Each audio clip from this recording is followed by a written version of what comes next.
Hi guys, this is Jessica, and today I am doing a book review on Sweetly by Jackson Pearce. This cover is a little bit different from others that I've seen. When I looked up other reviews of Sweetly, there was a different book cover, and I really liked the other book cover. It has like a face in the woods. The branches of the trees kind of make this face, and then there's a little house in the woods, and that I feel is very fitting for the book. This cover is beautiful. I love it. I love the trees and the way that the light hits the trees and like just the play of light. It's really, really beautiful. But I have to be honest, I don't really understand the symbolism of the key. I feel like the other book cover, the house in the woods, was much more symbolic. But either way, this is a beautiful cover. So this book is a retelling of Hansel and Gretel. So I thought it was really great. It follows Gretchen and Ansel, and they are sister and brother, and when they're young they are out in the woods with their other sister, who is Gretchen's twin, and Gretchen's twin gets caught by a witch in the woods, and Gretchen and Ansel, they make it out alive. So basically for their whole lives they're wondering why this happened to their sister, like why did the witch take her and not them. So it's kind of this mystery that they have to live with their whole entire lives, and it goes into how it tore their family apart and how it tormented them pretty much, and how they're afraid of the woods now. So when their stepmother eventually kicks them out of the house, as in Hansel and Gretel, they end up in the small town of Live Oak, South Carolina. And there they meet Sophia Kelly, and she owns a candy shop, a chocolatier. And they just kind of immerse themselves in this small town life.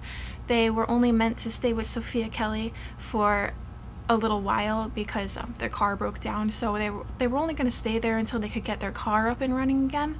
But they kind of end up prolonging their stay with her, and they just kind of get caught up in this lifestyle, and then Gretchen gets caught up in the mystery of finding out what happened to her sister, because she learns that Sophia Kelly throws this festival every year. It's a chocolate festival, and every year after the festival girls go missing, and Gretchen knows this has to be related to what happened to my sister.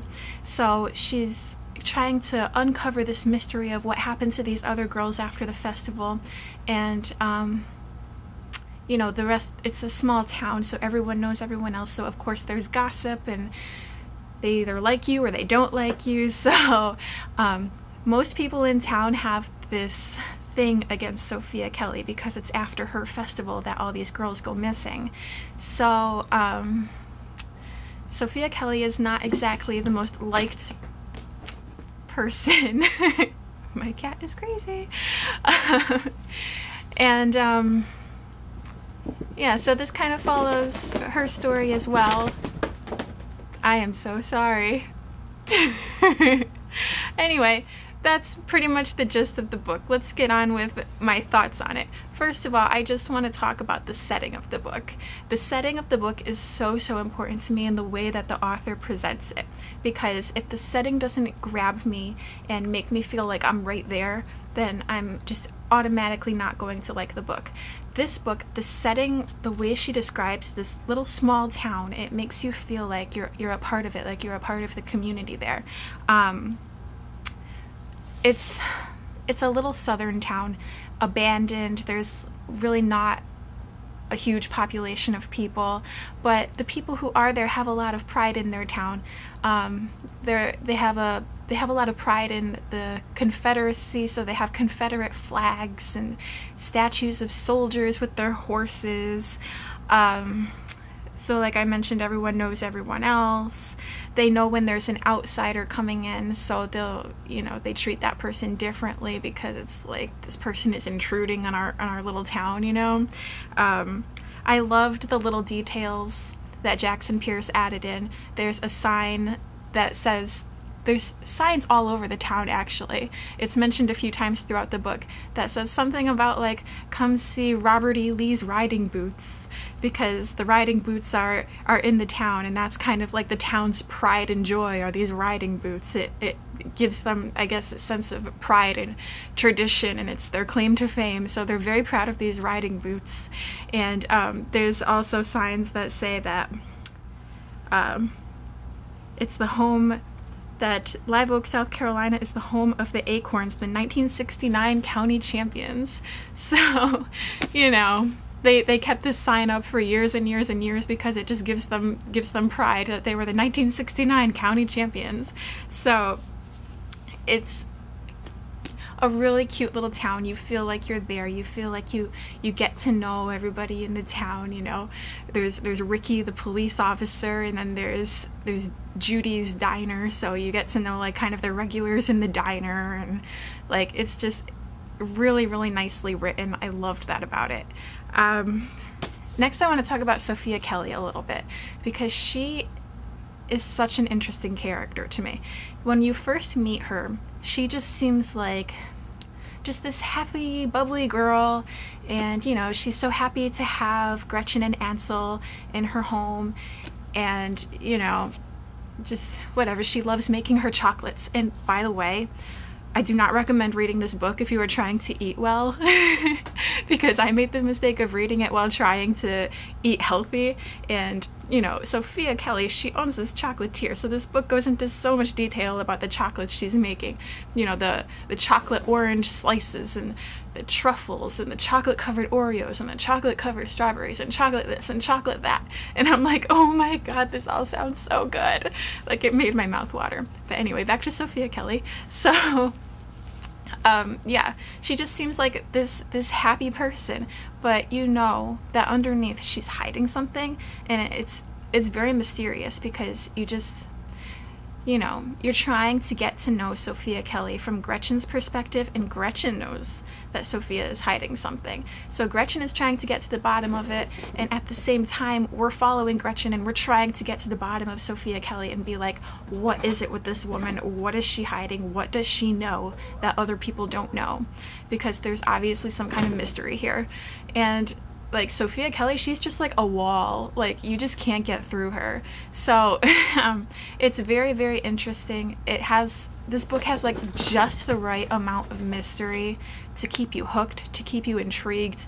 And Sophia Kelly is such an interesting character because you want so badly to like her, because she's just such a happy person. So you really, really want to like her, and you want her to be a good person. But at the same time, it's like you just know, that you can't trust her because she's hiding something.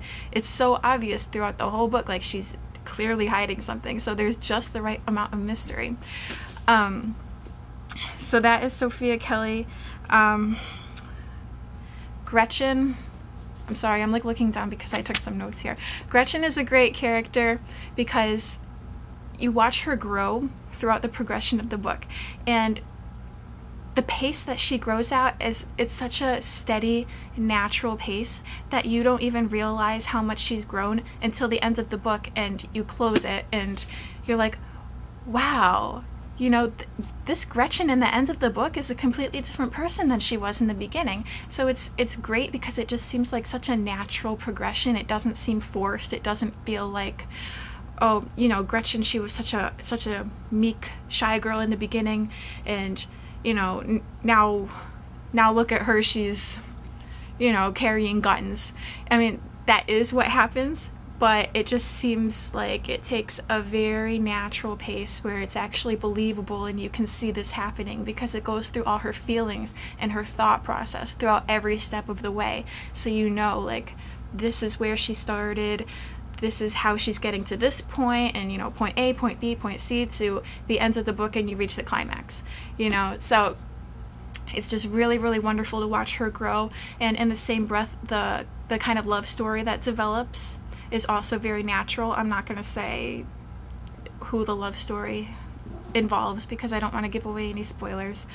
But it's very, very natural. I love that about it. It seems believable. It was just a pleasure to read the love story, because I feel like most YA novels, the love story just seems so forced and unrealistic and kind of love at first sight, you know, that kind of thing. But this really wasn't like that at all. It was just really, really beautiful. So, let's see.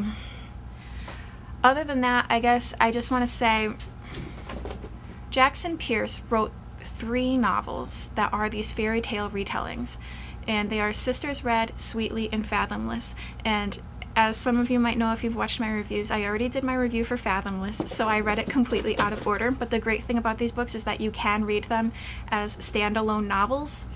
But I do kind of wish that I read them in the correct order, and I'm going completely backwards here, so I'm going to read the first book last, I suppose. I do wish that I read them in the correct order, because I did feel that in Fathomless I was a little bit confused when some characters started showing up, and I was like, I don't know who these characters are. But in Sweetly it was wonderful, because I was like, oh, so that's where those characters from Fathomless came from, and this is what their backstory is. I understand now. So it was really, really great that, you know, I was able to tie everything together, and it's so beautiful how Jackson Pearce like wrote it in a way that just ties it all together, you know? Like, all these characters make these appearances in these other books. I think it's awesome. It's really cool. So, okay, I think that's all I want to say. I think I'm going to give this book 4 out of 5 stars. I loved it. I thought it was awesome. Yeah, so I recommend it. It was really great. So thank you guys so much for watching. I don't know how many more reviews I'm going to be getting out in the next few weeks or months, for that matter, because school just started, and if you watched my intro video then you know I'm in grad school. So classes have started, and I have lots and lots of homework piling up, so the next books I read are most likely going to be school books. But I will try my very best to get some fun book reviews out as well. So thank you guys for watching. Bye.